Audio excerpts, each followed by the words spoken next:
أعوام كان مارك زوكربيرغ شابا عاديا لا يملك سيارة تقله ولا بيتا يأويه ولا حتى عملا.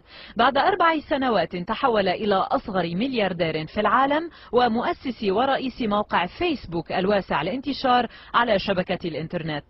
ولد زوكربيرغ في نيويورك الولايات المتحدة في 14 من أيار عام 84 لأسرة يهودية. دخل عالم الكمبيوتر عندما كان في سنوات عمره الأولى، فكان يبدي شغفا كبيرا بأجهزة الحاسوب.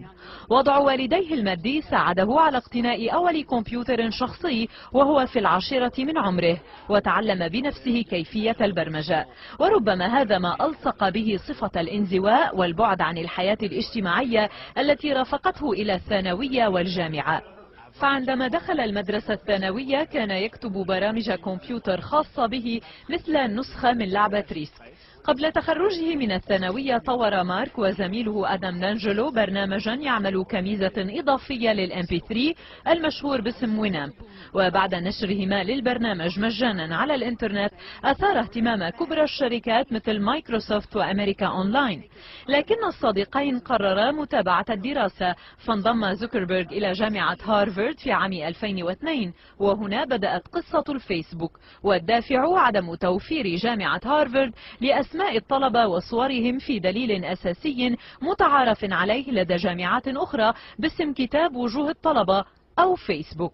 وفي المقابل أراد زوكربيرغ إنشاء نسخة إلكترونية من هذه المعلومات، لكن الجامعة أصرت على مقولة أن أسبابا كثيرة تحول دون جمع تلك المعلومات.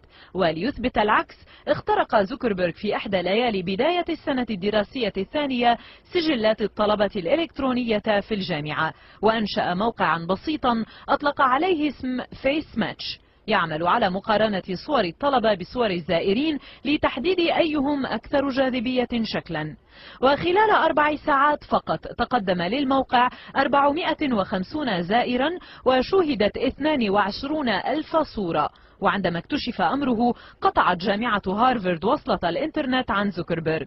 وفي أثناء التحقيق معه أبدى مسؤولو الجامعة دهشتهم من قدرته الخارقة على جمع المعلومات وتصنيفها إلكترونيا وعلى اختراق الشبكات.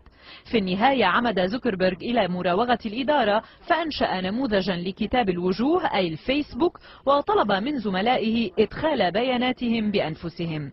في 4 من شباط فبراير عام 2004 وكان مارك في 20 من عمره أطلق موقع thefacebook.com كما سمي أصلا، واشترك فيه نصف طلاب جامعة هارفارد خلال 2 أسبوع، ثم وصل عددهم إلى 2، فتحول زوكربيرغ المنزوي في غرفته إلى فتى الجامعة المراقب، إذ كان الطلبة يمرون باستمرار من أمام غرفته لمعرفة تحركاته. توسعت نشاطات مارك إلى خارج هارفارد، فوصل عدد المشتركين في الموقع إلى 30 جامعة. بعد انتشاره ترك زوكربيرغ الجامعة نهائيا للتفرغ للموقع الإلكتروني. بعد استثمارات عدة في ذي فيسبوك جاء أكبر العروض لمارك زوكربيرغ من شركة مايكروسوفت التي عرضت عليه بيع الموقع في مقابل $1 مليار، فرفض الشاب العشريني هذا العرض الضخم. ونشر الخبر في الصحافة بعنوان The Kid Who Turned Down $1 billion، أي الفتى الذي رفض $1 مليار. وسرعان ما استثمرت مايكروسوفت مبلغ $250 مليون في مقابل 1.6% من شركة زوكربيرغ، ما يرفع من قيمة موقعه التقديرية إلى $40 مليار. منذ فترة قصيرة وبعد حصوله على المركز 35 بين أقوى أثرياء أمريكا، قرر مارك أصغر ملياردير أن يتبرع بمبلغ $100 مليون لصالح المدارس في مدينة نيواراك في ولاية نيو جيرسي الأمريكية. ومنذ نحو 2 أسبوع تم افتتاح فيلم يروي قصة حياته ويحمل اسم The Social Network، وهو يتصدر قمة إيرادات شباك التذاكر الأمريكية للأسبوع الثاني على التوالي بإجمالي إيرادات بلغ $64 مليون.